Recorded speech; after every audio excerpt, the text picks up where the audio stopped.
Hola amigos, bienvenidos una semana más al programa La Fuente de la Vida, un programa que llega hasta ustedes con todo nuestro cariño, con el cariño de todo un equipo de profesionales y además que les llega a través de su televisión local. Hay que reconocer que cada día las televisiones locales realmente se están imponiendo más por la proximidad, porque llevan hasta ustedes la programación que ustedes desean. Es decir, esa que pues, no la tienen en otras cadenas y siempre pues, ustedes conectan con la televisión local, que es cada día realmente la televisión de proximidad, de esa proximidad que dicen aquí encuentro lo que quiero. Pues eso es lo que deseamos nosotros también, que encuentren lo que quieren con este programa La Fuente de la Vida, porque siempre le traemos de la forma más coloquial, sumamente profundos e interesantes como es la salud. Bien, hoy tenemos que tocar un tema que lamentablemente cada día es más común, incluso en personas muy jóvenes, como es la migraña.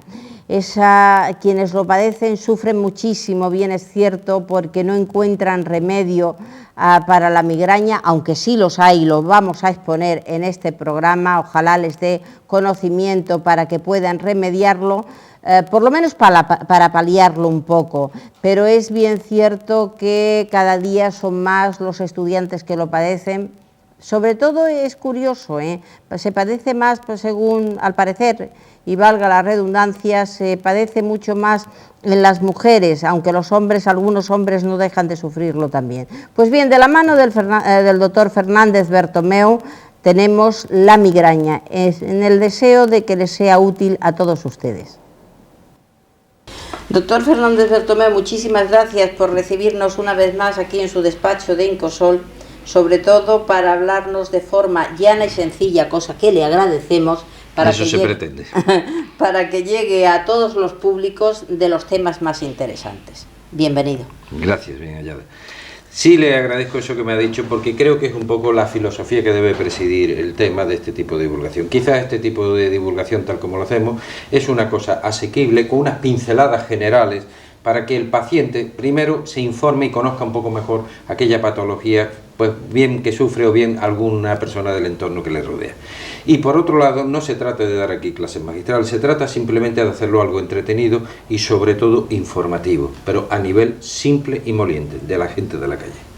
Digamos, doctor, que está empleando usted la misma táctica que emplea con sus pacientes, que el paciente se vaya a gusto sabiendo que realmente de lo que usted le ha hablado lo ha comprendido. Sí, bueno, yo creo que todos los médicos, cada uno tenemos nuestras estrategias que son más o menos, yo creo que similares, y además creo que todas van movidas por un mismo fin, que es el bienestar del propio paciente. Ahora, después cada uno tiene un poco sus métodos, y si yo le tuviera que reducir un poco la mía, pues lo reduciría a una frase que yo le digo muchas veces a los pacientes: creo más la fuerza de las palabras que no de las pastillas. Ah, muy bonito, muy bonito, muy bonito, y además que encierra muchísimo esa frase, encierra muchísimo, es para analizar.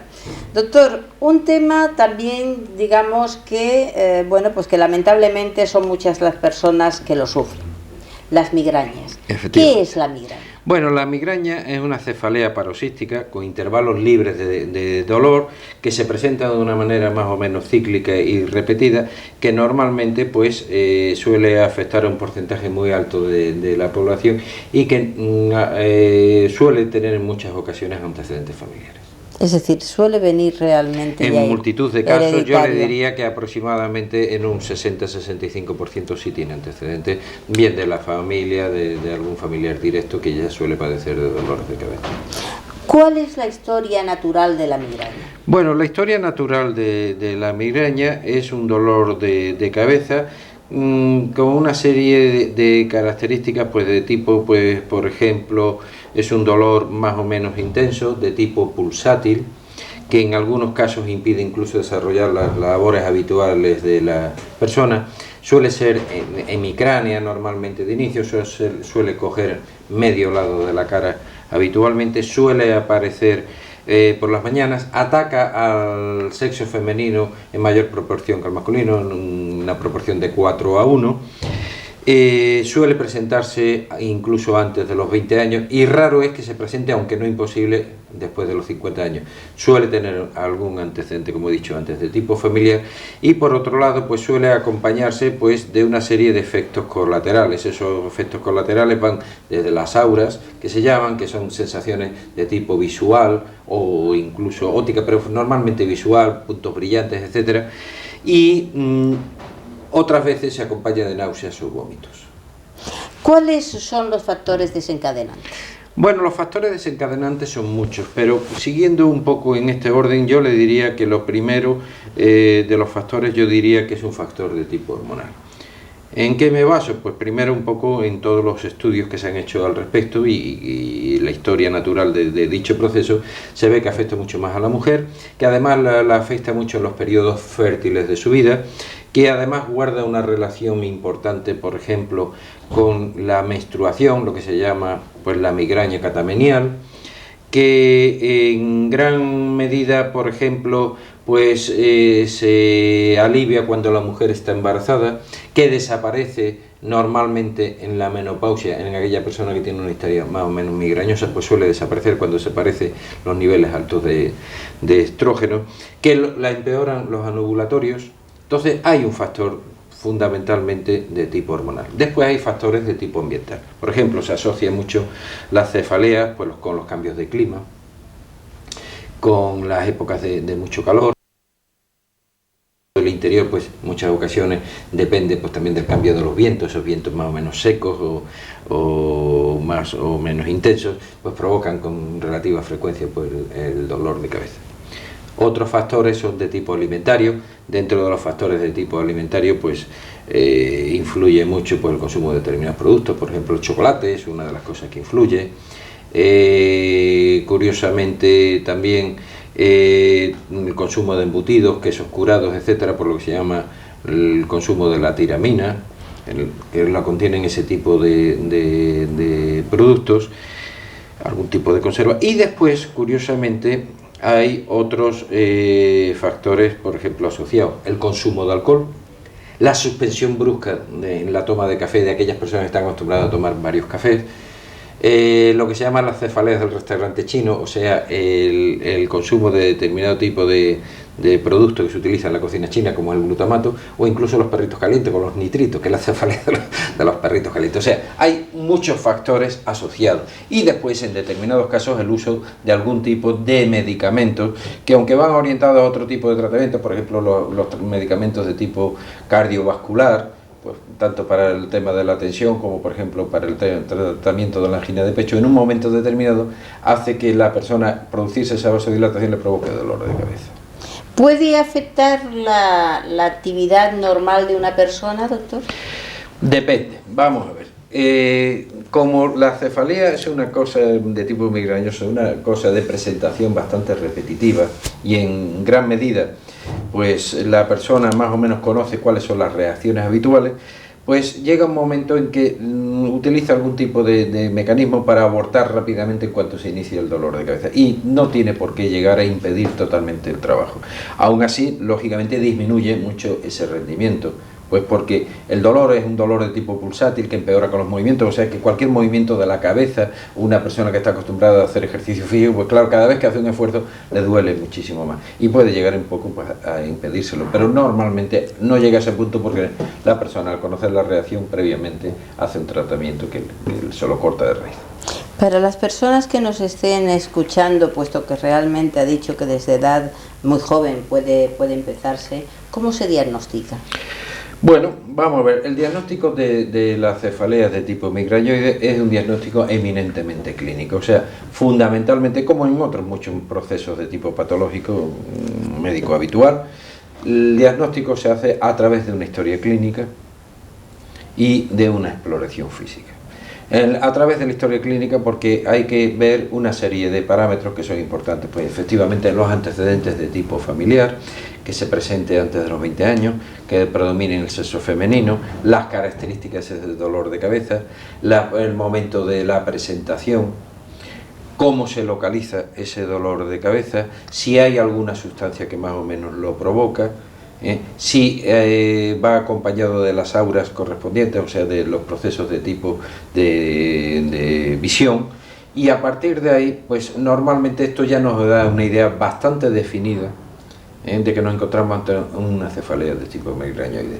Después, lógicamente, viene la exploración física, que ahí sí que yo insisto que hay que ser muy meticuloso, sobre todo incidiendo en determinado tipo de cosas para poder descartar que eso sea una cefalea secundaria. O sea, teóricamente diríamos que la migraña es una cefalea primaria, y es primaria porque no tiene otra causa nada más que la connotación como tal cefalea. Y secundaria quiere decir que puede ser cualquier proceso, desde un proceso expansivo, intracraneal, tumoral, de malformación vascular, etcétera, que lo pueda provocar. Entonces ya esa sería secundaria, un tratamiento total y absolutamente distinto. Para ello, lo primero que hay que hacer es un estudio analítico más o menos simple, no hace falta muchas cosas. Lo digo porque en algunos casos, por ejemplo, en las mujeres que están en edad menstrual, pues muchas veces hay anemias de tipo hiposidrémico que, aunque no son la causa del dolor de cabeza, sí lo precipitan. Y eso pues ya nos puede dar un poquito de idea, el colesterol que pueda tener la persona, etcétera. Y al mismo tiempo medir todos los parámetros vitales, o sea, la tensión arterial para descartar que sea una cefalea de origen secundario, una hipertensión arterial, el pulso, la respiración, etc. Y ya incidir fundamentalmente en exploración neurológica. Dentro de la exploración neurológica, pues hay que revisar todo el tema de los pares craneales, pues ver que van reaccionando más o menos bien, pupilas que sean iguales en su dilatación, que reaccionen mejor o peor a la luz, que no existan nistagmos, que son unos movimientos rápidos cuando se desvía la mirada hacia los lados o hacia arriba o abajo, y palpar, por ejemplo, las arterias temporales, porque a veces existe lo que se llama la arteritis temporal, que también provoca dolor. Palpar los músculos de la nuca para descartar una cefalea de tipo tensional, que aunque entran dentro del mismo grupo de las migrañas, pero tiene otro tratamiento diferente. Revisar, pues, por ejemplo, movimiento de la lengua, el reflejo palatino, etcétera, todo lo que sean pares craneales. Ver los pulsos de tipo yugular, ver la existencia de soplos ahí o en el cráneo, y ya se sigue un poquito más hacia abajo, y entonces ya pues hay que revisar las extremidades, lo que se llaman los reflejos teotendíneos, el tono muscular, el que la persona no tenga rigidez de cuello para descartar, pues, por ejemplo, meningismo, y después pues otros tipos de procesos pues más o menos encaminados a establecer una idea general de cuál es el estado de ese paciente. Ya eso es fundamental para establecer algún tipo de tratamiento. Eso sí, cualquier anomalía que encontremos en la exploración neurológica, lo que se llaman los signos de focalidad, o sea, algo anormal que siempre aporta la localización topográfica a nivel del mapa cerebral, eso automáticamente nos debe de poner en guardia y nos obliga a hacer una revisión en mayor profundidad con otra serie de parámetros complementarios. Doctor, ha dicho que se dan más casos en la mujer que en el hombre. Efectivamente. ¿Existen estudios, se han realizado estudios del por qué esta diferencia? Bueno, sí se han hecho estudios y sobre todo más o menos se ha establecido un poco en relación causa-efecto, y es lo que yo le decía, los de tipo hormonal, porque aquí, aunque sea apartarnos un poquito, dentro de la cefalea de tipo migrañoso hay lo que se llama también la cefalea en racimos. Curiosamente, la cefalea en racimos, que es muchísimo más violenta en cuanto al dolor que la migraña común, y al mismo tiempo de presentación paroxística, se presenta por ejemplo durante el sueño, no por la mañana como suele ser esta más habitual, afecta más a los hombres que a las mujeres, curiosamente. Ahí la proporción es casi al revés. O sea que con eso lo que quiero decir es que hay unas determinadas características para la migraña que hablan fundamentalmente de que es un factor de tipo hormonal y femenino. De hecho, lo que antes comentaba, si en una mujer en la menopausia le mejora cuando está embarazada, que no tiene el ciclo, no tiene dolor de cabeza, quiere decir que verdaderamente las hormonas algo tienen que decir, por una lógica de causa-efecto. Y estudios pues se han hecho muchísimos. Lo que pasa es que quizás la cefalea es un proceso que, como no mata, quizás la medicina está mucho más metida en otro tipo de diagnósticos mucho más comprometidos y lo tiene un poquito dejado de lado. A mí me pasa con esto y a veces me da pena. porque veo las lagunas propias de la medicina, con, por ejemplo, los fenómenos tipo artrósicos. Los fenómenos tipo artrósicos son degenerativos, sí, pero mire usted, si yo, persona mayor, a mí me limita y me hace la vida imposible y me duele, no me diga usted que de esto no me voy a morir, que eso ya lo tengo yo claro, pero mire usted, no me puedo mover. Efectivamente. O sea, las cefaleas quizás no se ha investigado con toda la profundidad en este tipo de cefaleas de tipo vascular, las cefaleas de tensión, etcétera, no se ha investigado suficiente. Las cefaleas de tensión pues suelen ser muchas veces por contractura involuntaria de los músculos en personas muy estresadas, etcétera. Entonces, ahí pues hay que andar un poquito al loro en el tema, pues porque sí, se sabe que la persona está estresada, pero yo creo que hay que atacar de base, no que quitarle a la persona el dolor de cabeza o darle un simple medio relajante y decirle que con esto verá usted que se le va a quitar. O sea, personas, pues por ejemplo, que son excesivamente ordenadas, puntillosas, muy exigentes consigo mismo, perfeccionistas. Esos rasgos ya definen que esa persona, lo que hay que tratar de base es corregirle ese proceso y no tratar de quitarle la causa sintomática del dolor. Eso es un poco lo que yo en cierta medida incidiría más que nada. ¿Y cuál podríamos decir que es el tratamiento de la migraña? Bueno, antes yo querría acabar de contestar con una pregunta que son los tratamientos complementarios, si hace falta hacerlo. No lo digo porque la cefalea, al ser de tipo repetitivo, en muchas personas les intranquiliza, porque les queda la duda si verdaderamente el médico ha hecho el diagnóstico correcto o en cierta medida no tienen alguna otra cosa que el médico no se ha percatado, porque le sigue repitiendo el dolor. Y yo creo que ahí, en cierta medida, los exámenes complementarios, como he dicho antes, no eran necesarios, puesto que el diagnóstico es eminentemente clínico. Pero en determinados casos sí hay que hacerlo. Por ejemplo, si una persona tiene siempre el mismo dolor de cabeza en el mismo sitio, va aumentando o es de diferentes características y siempre en el mismo sitio, el hacer, por ejemplo, un TAC y ver si tiene, por ejemplo, una malformación de tipo vascular, un simple aneurisma, que eso es muy típico de algunas personas jóvenes, con el riesgo que además eso conlleva de que en muchas ocasiones el rompizo significa la muerte fulminante de la persona. En cierta medida, pues yo creo que sí hay que, por ejemplo, hacerlo.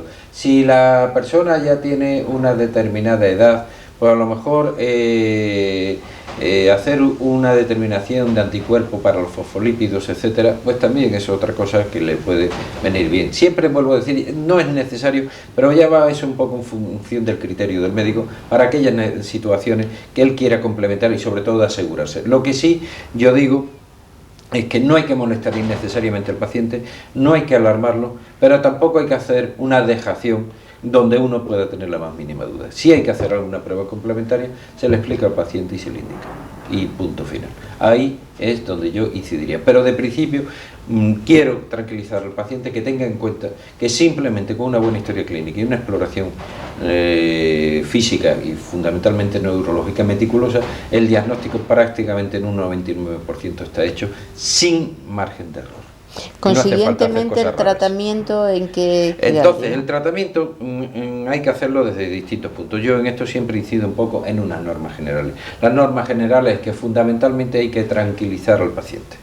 Decirle que esto es un proceso de tipo cíclico, que es repetitivo, que aunque no tiene tratamiento de tipo preventivo como tal, porque a veces es difícil prever y no se puede estar dando de forma continuada a la persona pastilla, esto es como la persona que tiene una relación sexual esporádica y toma anticonceptivos continuamente, tampoco tiene sentido, ¿no? Pues en este sentido viene un poco así. Hay que entonces decirle que lo que sí existe es una serie de tratamientos que tratan de disminuir el dolor y sobre todo hacerlo muchísimo más soportable. ¿Cuáles son los tipos de tratamientos? Pues yo le diría que son tratamientos que yo los dividiría en tres grupos nada más.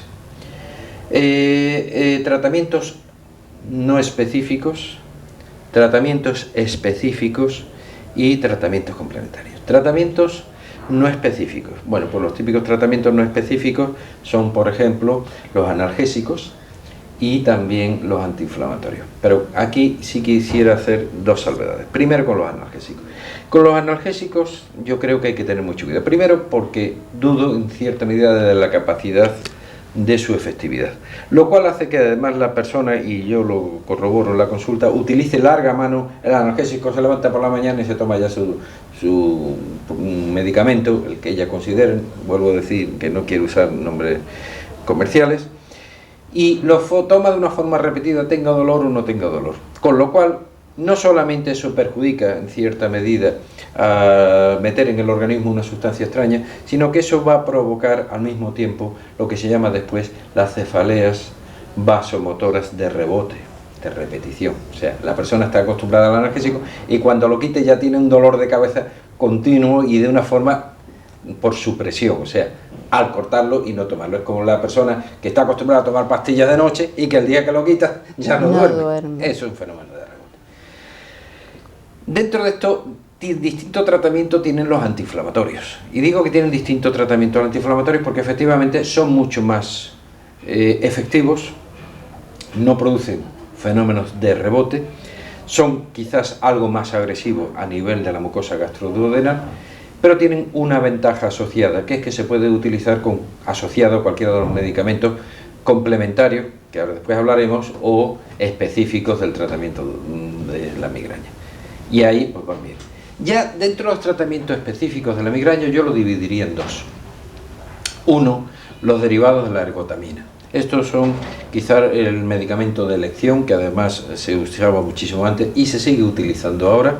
Y dentro de esto los ergotamínicos no solamente son más efectivos, puesto que regulan mucho más el flujo a nivel vasculocerebral, sino que tienen a su vez que el dolor de cabeza pues prácticamente lo hace desaparecer. Se puede administrar por vía oral o por vía rectal, pero no están exentos también de problemas. ¿Cuáles son los problemas? Primero, los ergotamínicos hay que tener mucho cuidado a la hora de tomarlos. No todas las personas lo pueden tomar. De otras cosas, por ejemplo, porque provocan vasoconstricción arterial. Si cierran las arterias, tienen que tener mucho cuidado las personas que tienen trastornos de tipo circulatorio y personas, por ejemplo, que sean hipertensas.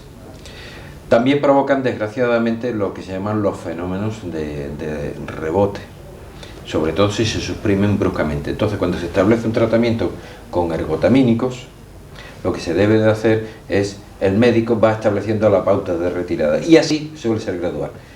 A ellos sí es muy bueno asociarles el tema de darle algún antiemético, porque esos antieméticos no solamente quitan uno de los síntomas asociados a la cefalea, que es la náusea o los vómitos, sino que además ayuda a absorber con más rapidez el ergotamínico y hacerlo mucho más efectivo.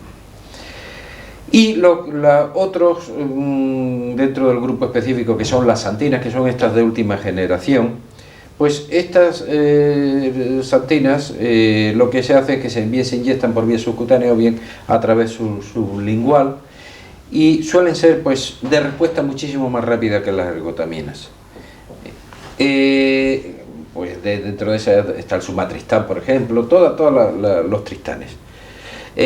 Todas ellas van bien, pero yo sigo insistiendo que eso es para un tratamiento de abortar la crisis lo más rápido posible, pero no debe tampoco tomarse de una forma pues descontrolada o sin una supervisión de tipo médico.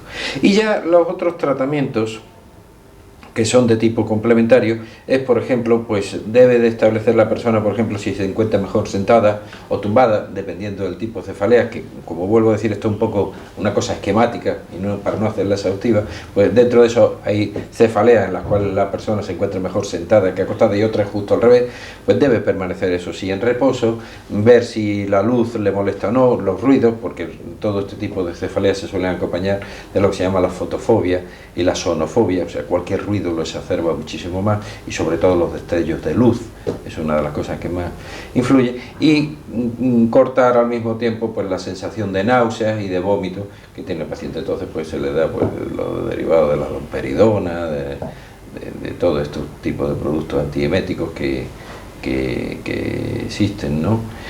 Y eso es quizás la base fundamental. Sí insistiría yo un poco también en que una pequeña psicoterapia de apoyo siempre ayuda, porque a veces detrás de todo ese fenómeno hay una situación de tipo personal, familiar, etcétera, que lo agrava muchísimo más, sobre todo si son cefaleas vasculares de tipo de tensión, y también modificar un poco los hábitos alimentarios. Esa frase tan manida que hay por ahí que dice que somos lo que comemos, eso es verdad. O sea, en función de nuestros hábitos alimentarios, del abuso mayor o menor de la sal, o del café, o del tabaco, o de determinadas circunstancias, todos esos hábitos nos van a influir muchísimo más a nivel de determinado tipo de procesos que podríamos considerar que no son orgánicos, sino de tipo funcional. O sea, la diferencia entre un proceso funcional y un proceso orgánico, que el proceso orgánico conlleva una lesión y el funcional no lo tiene. Por ejemplo, un proceso orgánico es una úlcera de estómago. Se le hace al señor una endoscopia y se le ve la úlcera perfectamente bien, con su llaga, su lesión y tal. Un trastorno funcional es una diarrea. Un señor puede haber comido algo, le ha sentado mal, tiene una diarrea, pero su intestino está en colmo. No tiene absolutamente el más mínimo problema. Doctor, por lo que acaba de decir, creo que ya para terminar había que dejar bastante claro, o he querido entender, si no corríjame, de que el tipo de alimentación y la calidad de vida influyen. Eso estoy convencido total y absolutamente, y es una de las cosas en las que yo más incido en la relación médico-paciente. Quizás con los años pues va uno estableciendo determinado tipo de pautas que considera uno que son muchas veces adecuadas, y sobre todo porque yo hago bueno aquel refrán que dice que más vale prevenir que curar. Entonces, multitud de veces yo considero que muchas de las situaciones son total y absolutamente provocadas por la mano del hombre, desde las alteraciones medioambientales a la propia actitud frente a la vida. Entonces, dentro de eso, qué duda cabe que hay que establecer un orden, y ese orden pasa en el orden del sueño, o como yo digo, una copa de vino no es malo, lo que es malo es hartarse de vino, el querer abarcar más de lo que uno puede, el hacerlo a costa de una serie de tensiones que incomodan a la persona, etcétera. O sea, hay una serie de parámetros, la falta de ejercicio físico. Hay una serie de parámetros que yo creo que si se establecen en un pequeño orden, o sea, el buscar un pequeño tiempo para uno mismo, como yo digo, esa parcelita que todo el mundo tenemos derecho, para reservarnos a nosotros mismos, para encontrarnos con nosotros. Yo hay una frase que digo muchas veces, que a mí se me quedó impactada cuando yo era adolescente, que la leí, que era de Benjamin Franklin, que creo que no tiene desperdicio, que dice que el hombre que busca algo dentro de sí, ese hombre vale algo. Y ahí quizás trataría yo de resumir un poquito pues toda esta situación. Hay que tener un tiempo y un espacio para uno mismo. Además, a nivel individual, independiente de que uno tenga pareja o no tenga, independiente de que uno esté trabajando o no esté trabajando en un determinado sitio, independiente de que uno tenga hijos o no. Hay una parcela que es para uno nada más. Lo que hay que saberla es establecer y darle el uso que cada uno considere conveniente y según el momento. Es decir, quiere decir con eso que hay que quererse a sí mismo. Por supuesto, difícilmente puede querer a otro quien no se quiere conocer a sí mismo, y eso lo puedo yo demostrar de muchas formas. Para dar hay que tener. ¿Cómo va a dar dinero quien no tiene dinero? Y después hay otra cosa que, bueno, desgraciadamente ningún ser es perfecto, y los seres humanos, uno de nuestros graves problemas es que somos bastante desequilibrados. Lo que pasa es que hay unos más desequilibrados que otros, pero hay una frase que a mí me gusta muchísimo y a veces la utilizo como argumento con algunos pacientes cuando me discuten, que es una frase bíblica que dice que como un ciego puede conducir a otro ciego. Efectivamente, efectivamente.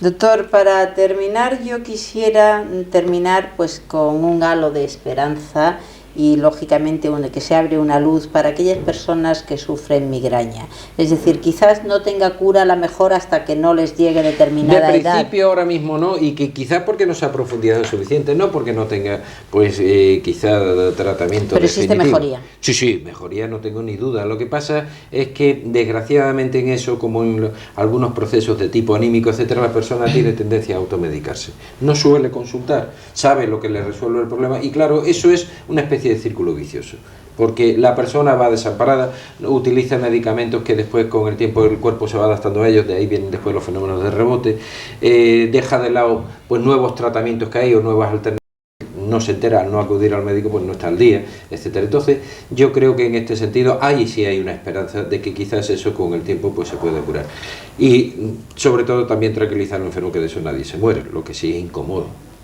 ¿Quiere decir con esto que si a mi madre le fue bien, para mí también no debe servir? No, en absoluto, eso jamás, porque aunque yo he dicho que hay una traza de tipo familiar, lógicamente las características de personas son total y absolutamente individuales, ¿eh? Los zapatos de mi padre no tienen forzosamente que servirme a mí. Doctor, pues muchísimas gracias, de verdad, porque toca los temas de una forma sencilla, que nos hace entenderlos a todos, y gracias también por esta llamada de esperanza de que realmente, pues si uno se cuida, si uno se tiene en cuenta, puede vivir mejor. Efectivamente, así es. Y eso es lo que esperamos, que en el fondo todos tengamos un halo de vida y de esperanza, que podamos más o menos disfrutarla. Yo creo que la salud es un bien preciado que no tiene precio. Muchas gracias. Encantado, a su disposición. Para compartir